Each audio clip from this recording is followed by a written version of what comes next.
Welcome back to Movie Recaps. Today I will show you a sci-fi, romance, drama film from 2016, titled Passengers. Spoilers ahead. Watch out and take care. The interstellar spaceship Avalon can be seen traveling through space, headed to a colonized world called Homestead 2. All of its quarters are empty, the vessel is on autopilot. The 258 crew members as well as the 5,000 passengers are in hibernation. Suddenly, the ship passes through an asteroid belt that's weakening its shields. Power is diverted to the main shield, but the ship is on a collision course with a giant asteroid. Suddenly, the asteroid collides with the ship, causing various malfunctions. The ship begins self-reparations, but one of the hibernation pods activates. The passenger awakened is Jim Preston, a mechanical engineer. His pod opens and an automated system helps with his awakening, telling him that he spent 120 years in suspended animation and that the ship is only 4 months away from Homestead 2. He's told that he will be able to spend that time enjoying the luxurious aspects of the ship. Jim receives instructions about his ID band, his cabin and the primary activities he's to take part of, prior to the arrival on the planet. Excited and nervous to meet the people on the ship, he gets ready, leaves his cabin and walks into an automated class meant for an entire learning group. Jim looks a little anxious, as the hologram explains the situation on Earth, calling it overpopulated, overpriced and overrated. It tells him to hold his questions to the end of the lesson, but Jim keeps asking why he's the only one there. He realizes that the hologram can't answer him and goes to search for other people. He gets to the main concourse of the ship. No one is there either, but an automated informational desk offers to help. Jim asks to talk to a real person and it sends him off to talk to a steward, but when he finds that no one is there too, he asks to speak to the captain. When he gets to the bridge, even though he doesn't have access to go inside, he can see that none of the main crew is awake either.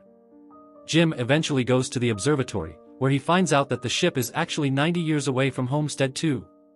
He realizes that he woke up too soon, so he rushes back to the concourse and sends a message back to Earth asking what he should do, because he doesn't know how to get back into hibernation. The communications system informs him that the overpriced call to Earth would take approximately 55 years to get an answer back. Jim is devastated. He walks around and finds the ship's bar, where he sees another person. As he's talking to the bartender, something seems strange about him. When he goes to get him a drink, Jim realizes that he's an android. It's called Arthur. Jim wants to find out more information from him, but he can't even explain to the android how it's possible for him to be there ahead of time. Jim wakes up in his cabin the next day and goes to the cantina, where he quickly realizes that most of the things on the menu are reserved for gold-class passengers only. He gets his plain coffee and tries to figure out how to fix his hibernation chamber. After he gets all the tools, he manages to get it operating and lies down inside of the pod. But nothing happens. Next, he decides to use the tools he found to get into the crew's hibernation chambers. That doesn't work either.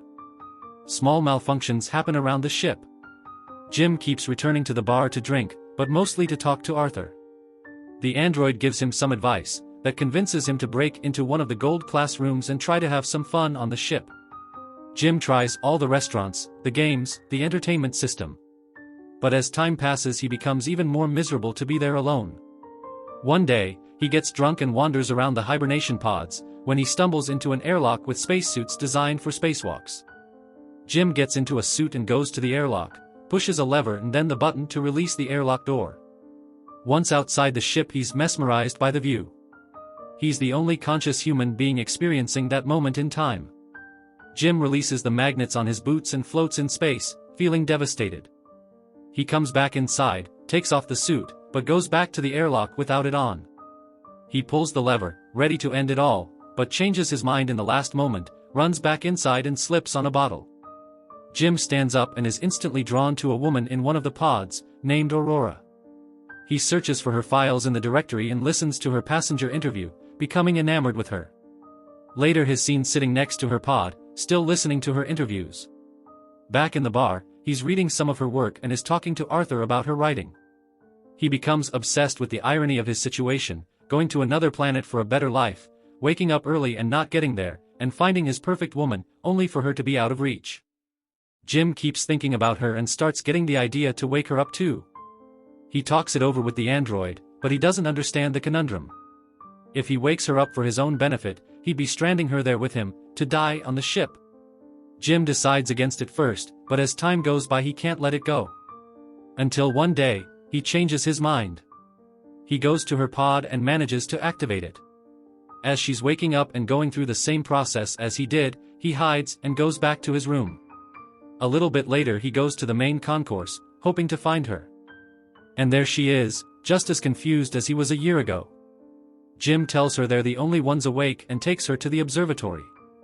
Then he tells her that he can't get to neither the crew, nor the main commands of the ship. Aurora freaks out and wants to get back into her pod. When they get to it, Jim explains that there is no special equipment on the ship that can help them get back into hibernation, effectively telling her that they're stranded. They go back at the concourse and he tells her that she should rest, since she just came out of hibernation. She feels sorry for him, having to spend more than a year alone on the ship. Jim goes back to the bar, feeling regretful about what he did. He asks Arthur not to tell Aurora that he was the one that woke her up. The next day, Aurora wakes up. She goes back to the concourse and asks the automated info desk about the hibernation pods. Jim joins her there and they go to get breakfast. As they leave, the info desk has some sort of malfunction. In the cantina, Aurora realizes that Jim has been eating the same breakfast for more than a year and gets him one of the gold-class menus. They talk about the possibility to fix the pods, but, unlike Jim, Aurora isn't ready to give up. She searches through the infirmary, then goes through research documents, eventually ending up at the crew's hibernation quarters trying to break the doors open. Jim notices more malfunctions throughout the ship. Sometime later, Aurora laments about her life on the Avalon. She writes, jogs around the ship and swims in the pool, becoming more and more aware of her situation. She goes to the cantina to interview Jim, thinking that his story might be interesting.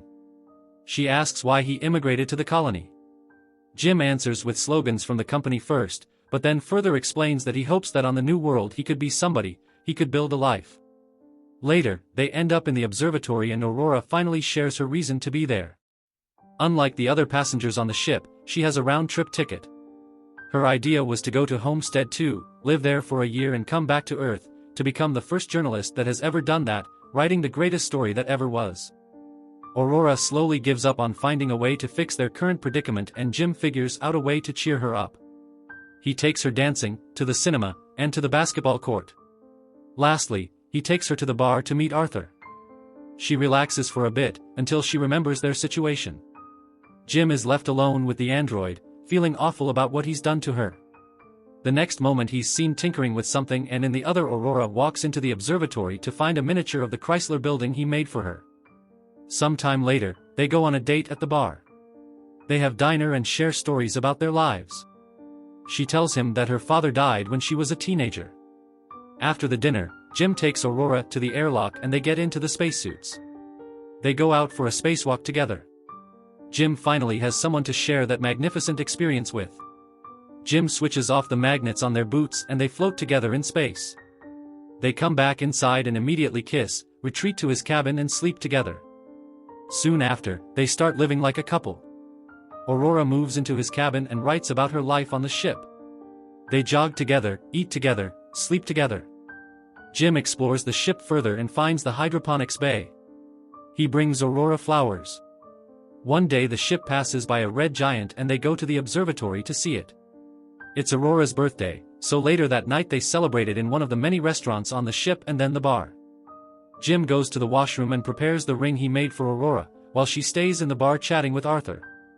The android tells Aurora that Jim woke her up intentionally, unaware that he was still to keep that a secret. Suddenly, Jim comes back and she confronts him in absolute disbelief. She runs away furious and panicked. Jim comes back to his cabin to find all her things gone. He runs into her in the cantina the next day, but the moment he speaks, she runs away. Aurora is desperate. One night she goes over to Jim's cabin, punching and kicking him, wanting to kill him.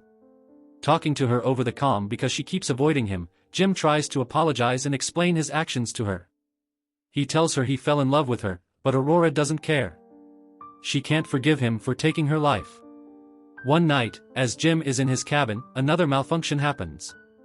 The ship faces a critical error and the main command shuts down. Later, he walks into the elevator and it malfunctions. Aurora walks into the main concourse and sees that Jim has planted a tree there. Then, she goes to the cantina, where the food dispensary is also malfunctioning. Suddenly, both of them hear the voice of the deck chief over the comms, asking who planted the tree. They both run into the concourse and see Gus Mancuso standing in front of Jim's tree. They introduce themselves and tell the chief about the situation. He doesn't understand how 3 pods could fail. Mancuso takes them to the bridge and he discovers that there is something wrong with the ship, but the information on the systems has to be checked manually. When they leave the bridge, a robot almost falls on their heads and the two of them tell Mancuso that malfunctions have been happening all over the ship more frequently. He says that shouldn't happen, as he shows them how to collect the data. Mancuso checks on the pods. When Jim joins him there, he's figured out what happened with Aurora's pod. The deck chief finds what Jim did to be terrible. Later, he's at the bridge checking the collected data, when Aurora joins him. They talk about what happened with her pod, but he tells her that he can't do anything about it. Jim walks in with the 16th broken robot. Mancuso feels the hibernation sickness, so he goes to rest, but as he walks out, he coughs out blood. That night, Aurora can't sleep, so she goes for a swim. Suddenly there's gravity loss throughout the ship and she starts drowning as the water from the pool moves with her. The gravity drive resets and she barely makes it out alive. They both run into each other going to find Mancuso. The 3 of them are back at the bridge, slowly discovering what has been going on with the ship. Mancuso figures out that something happened 2 years ago, taking out a major system.